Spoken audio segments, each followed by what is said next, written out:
The crossing of the Red Sea. The desert wind carried whispers of fear and hope as the children of Israel set out from Egypt. They had been slaves for generations, bound under the cruel hand of Pharaoh, yet in one night of power and judgment, the Lord had broken their chains. With unleavened bread in their packs and the treasures of Egypt in their hands, they left the land of bondage, following Moses into the wilderness. The memory of the Passover was still fresh. The cries of Egypt echoed behind them, yet their own houses had been spared by the blood of the Lamb. God had shown himself mighty to save, and Pharaoh had finally ordered them to go. With haste they departed, not as fugitives, but as a nation chosen by God, marching toward a destiny promised to their fathers. Yet the journey ahead was unknown. They were many, men and women, young and old, flocks and herds, families carrying the weight of centuries. It was not a trained army, but a community stepping into freedom. Over them went the sign of God's presence, a pillar of cloud by day and a pillar of fire by night, leading them along the way. The Lord himself was their guide, and his presence brought awe and comfort. Instead of leading them through the shortest route by the land of the Philistines, God directed them toward the wilderness by the Red Sea. For he knew that if they faced immediate war, they might lose heart and return to Egypt. He was not only delivering them, but shaping them, teaching them to walk in faith and dependence on him. As they camped near the sea with mountains and desert on either side, Pharaoh's heart once again turned hard. Regret and rage filled him as he realized he had let his labor force go. His pride would not accept defeat. He gathered his army, 600 of the best chariots and all the strength of Egypt, and set out to pursue the Israelites. The sound of pounding hooves and the rumble of wheels soon echoed across the wilderness. When the Israelites lifted their eyes and saw Pharaoh's army approaching, terror gripped their hearts.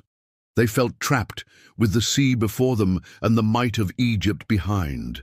In despair they cried out to the Lord, and many turned against Moses, saying it would have been better to serve Egypt than to die in the desert. Moses stood firm before the people, his voice steady, though the threat was great. "Do not be afraid," he declared.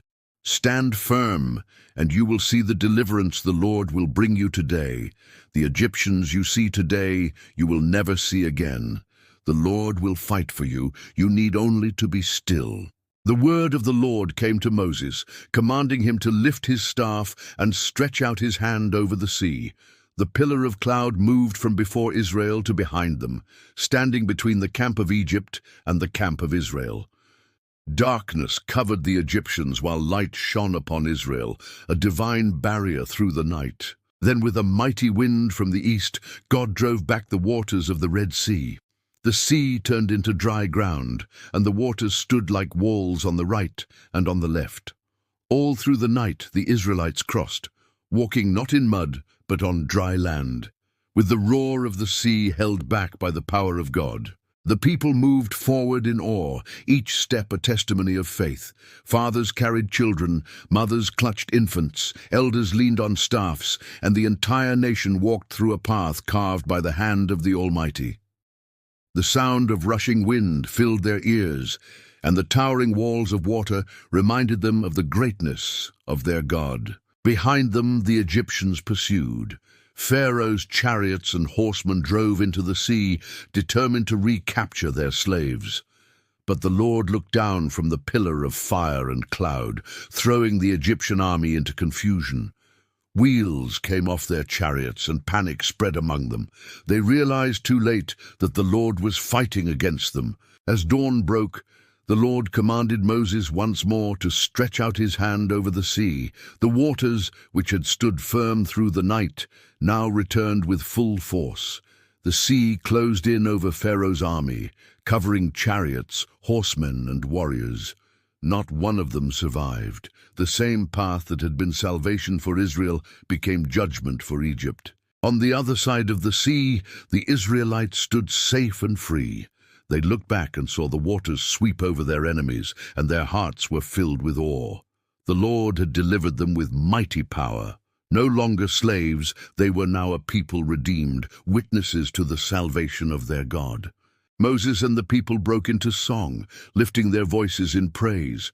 I will sing to the Lord, for he is highly exalted. The horse and its rider he has hurled into the sea. The Lord is my strength and my song. He has become my salvation. Miriam the prophetess, sister of Moses, took a tambourine, and all the women followed with tambourines and dancing. Together they celebrated the triumph of the Lord who had cast Pharaoh's army into the depths. The crossing of the Red Sea was more than an escape. It was a defining moment, the birth of a nation under God's covenant.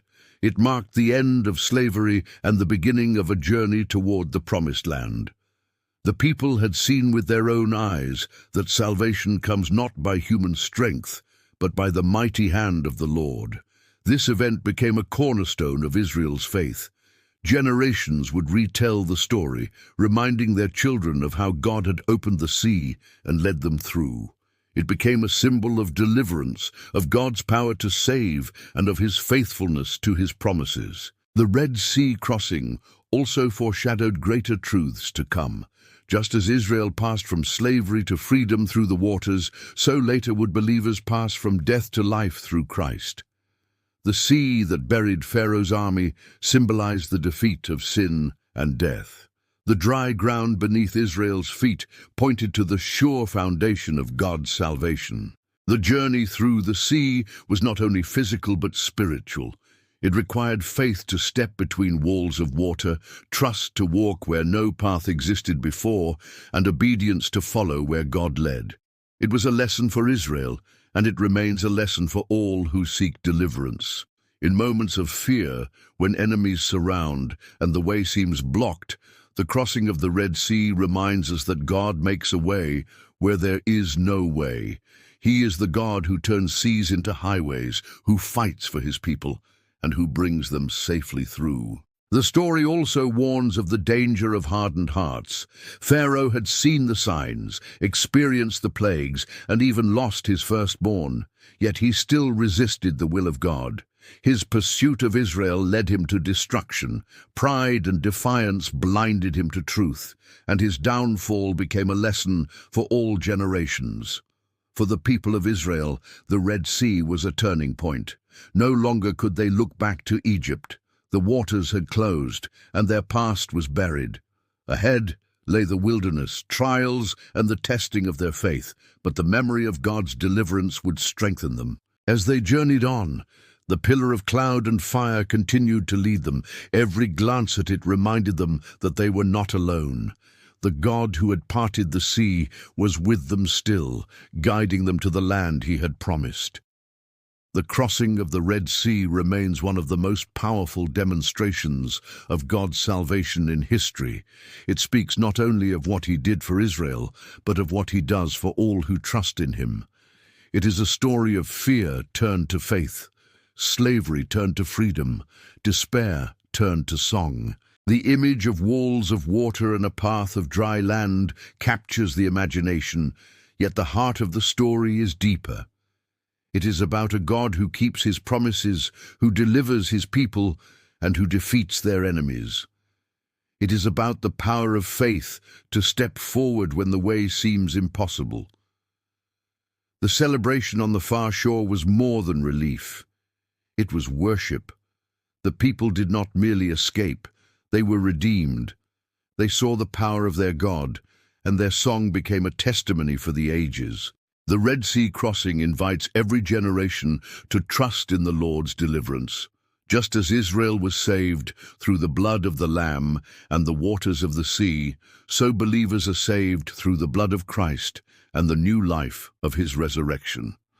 The story is both history and prophecy, pointing from the past to the eternal redemption in Jesus. Through the sea, God revealed his glory, and his name was proclaimed among the nations.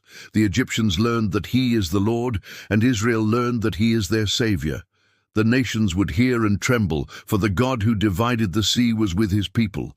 Even today, the story of the Red Sea inspires courage. When life seems like a trap, when the future looks closed, and when fear rises like a tide, we remember the God who parted the waters. He is still able, still faithful, and still leading his people through. The children of Israel stood on the far shore, the sun rising over the waters that had swallowed their oppressors. Before them lay a wilderness, but within them was a song of victory. The Lord had triumphed gloriously, and their story had only just begun.